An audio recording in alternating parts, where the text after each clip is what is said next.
Welcome back to the Dojo. Today, what I want to unpack is imposter syndrome.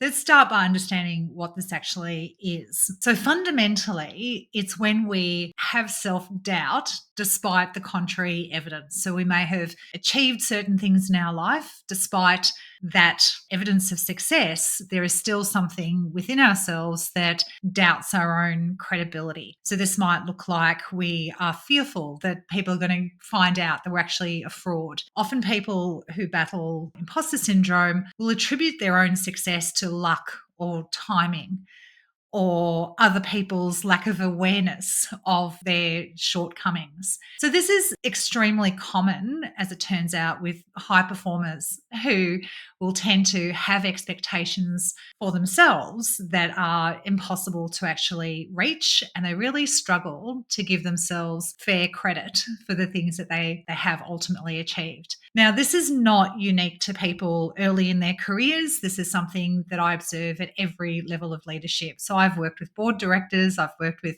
CEOs of substantial size companies, I've worked with business owners, I've worked with team leaders. Like every shape and size of leader I've worked with, I have found examples of this imposter syndrome. So it's fundamentally a component of our confidence. So it's our self-perception, who we believe we are, what we think our identity is, and whether or not we have that confidence that we are authentic, that people really know our level of capability.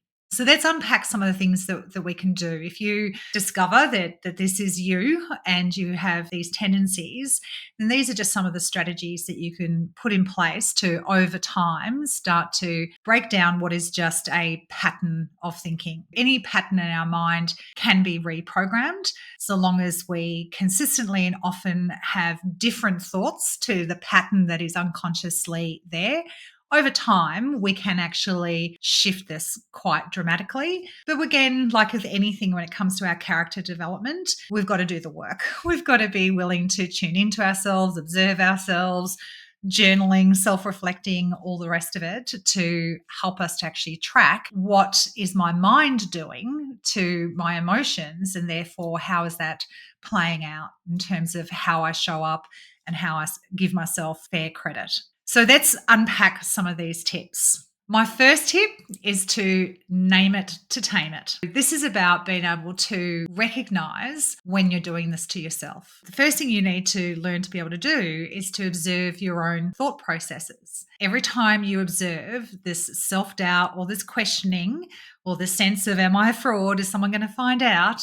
Then to just be able to observe it and challenge that thinking is an incredibly important first step, but it's actually a big part of the journey, because just being able to see the pattern can have a profound impact on being able to shift it entirely. So observe your thinking, catch yourself having these imposter moments. And then the second tip is, once you've observed that imposter moment, is to reframe your thinking. So, for example, if you are thinking to yourself, I'm really not good at this, then perhaps the reframe is, I'm still mastering this to the point of where I want to be. Right? So you're still allowed to keep wanting to strive to get better and better at something. But what's important is in the moment that you give yourself credit for being enough. So, okay, so I'm not the whole way down the path. So if I use the martial arts analogy, I might not be a 10th Dan black belt, but I am actually a black belt. I've already achieved a standard that I should be proud of and I should give myself credit for. So again, it's the reframing to give ourselves permission to not yet be perfect at it.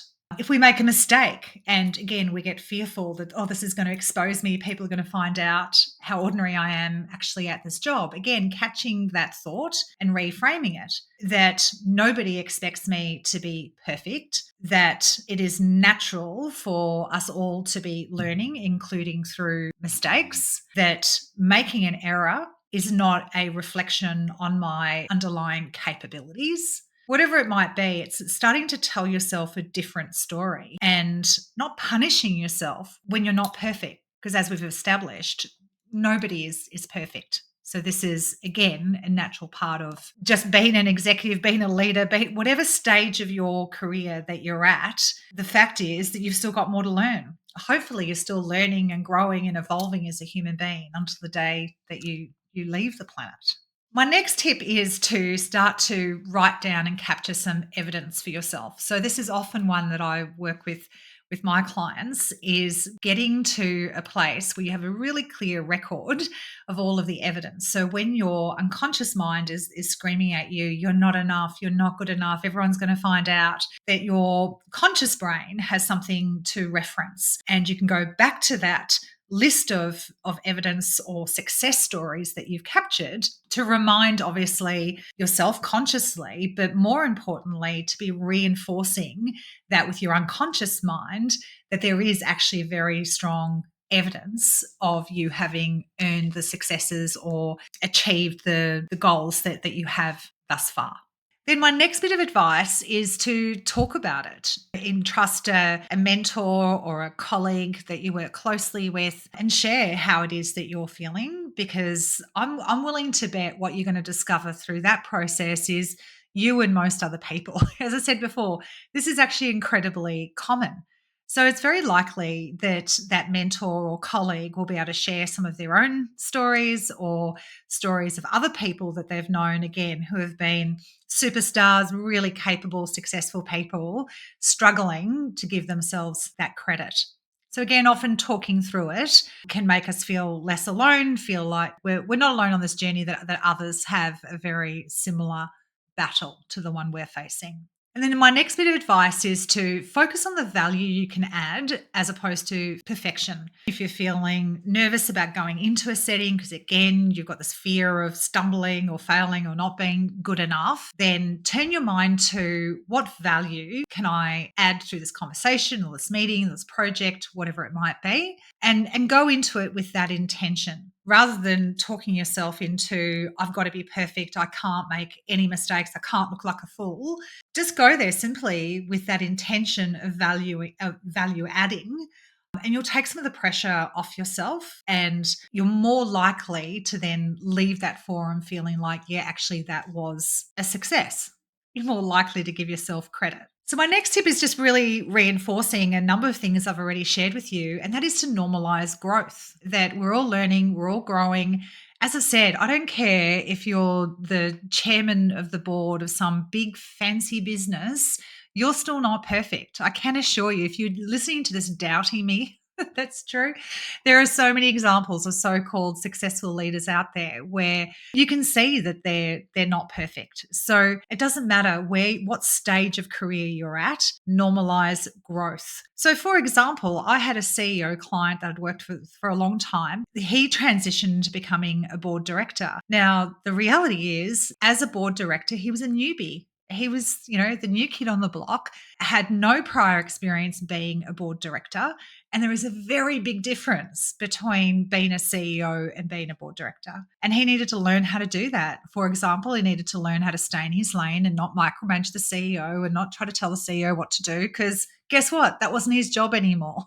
So at every stage in our careers, there's something new to learn and something new to master. And that's natural and it's normal and it's okay. So give yourself, again, that permission. So my next advice is don't compare or challenge comparison. It's one of the worst things we do to ourselves. We place our own self-worth, or our self-worth depends on a comparison to somebody else's highlights reel. The reality is you can't see everything happening in people's lives. So even if they're showing up and they seem fully together and they seem to be kicking every goal and life just seems to be easy for them, chances are that's not the whole story.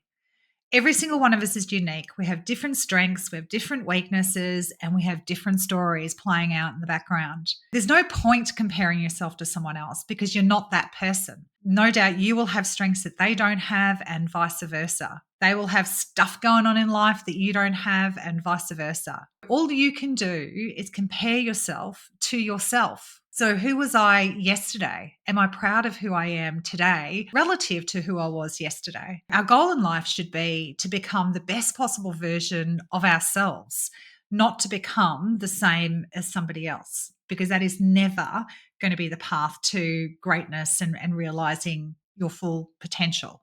My next bit of advice is to accept feedback. Now, this is something I was super passionate about with my own children when they were little people, teaching them how to just say thank you to a compliment. And again, observe other people. It's super common. You say, "Oh, well done, congratulations." And the first thing you hear is, "Oh, no, it was nothing." And no, it wasn't just me. I just happened to be there. It was luck, it was timing, etc., etc. We can often have this need to deflect away compliments that other people are offering. Don't do that to yourself. Just look the person in the eye and say, "Thank you very much." That's it. You don't have to say anything else. You don't have to justify it. You don't have to explain it. You just have to acknowledge it and say thank you. Please take those wins, allow yourself to enjoy those moments and go, "Yeah, well, even if I've got some doubts and I'm questioning whether or not this person's sane because that's their perception, give them a bit more credit and just accept that that is how that person has perceived you and accept it." It's super important. It's important for your confidence, your spirit, all of it. My next bit of advice is set realistic expectations. So, again, super common for high performers to have exceptionally high standards that they set for themselves. In some cases, it's not healthy, it's unrelenting standards. It's that sense of it doesn't matter how much I strive for and how hard I work for, I'm never enough. I never actually get there because I keep just raising the bar on my own standards. And when I do achieve something, I don't stop and give myself credit for that. I just raise the bar again. That is a sure way to get to a place of burnout. If you are both a people pleaser and you have unrelenting standards that you're holding yourself to, you are going to get to a place of burnout. You cannot manage your own health and well-being when you are unconsciously allowing those aspects of your psychology to make all of your decisions. You will overwork, you will overstretch yourself, you will undermine, as I said, your own capacity to be at your best. So set realistic expectations. It's great to be ambitious. Absolutely, we should be striving to achieve, but make sure that they're grounded in some pragmatic reality around what is actually doable. And then my final bit of advice is to take action regardless. Again, often confidence comes after we've achieved something because we've given ourselves that evidence. Even if you're feeling really uncomfortable, you're feeling like the imposter, do it anyway. Step past those uncomfortable emotions to give things a go again, so that you're taking every opportunity that comes along. You're not robbing yourself of those opportunities because you're playing it safe and you're staying within your lane so you can't look like a fool. So, yeah, take the opportunities.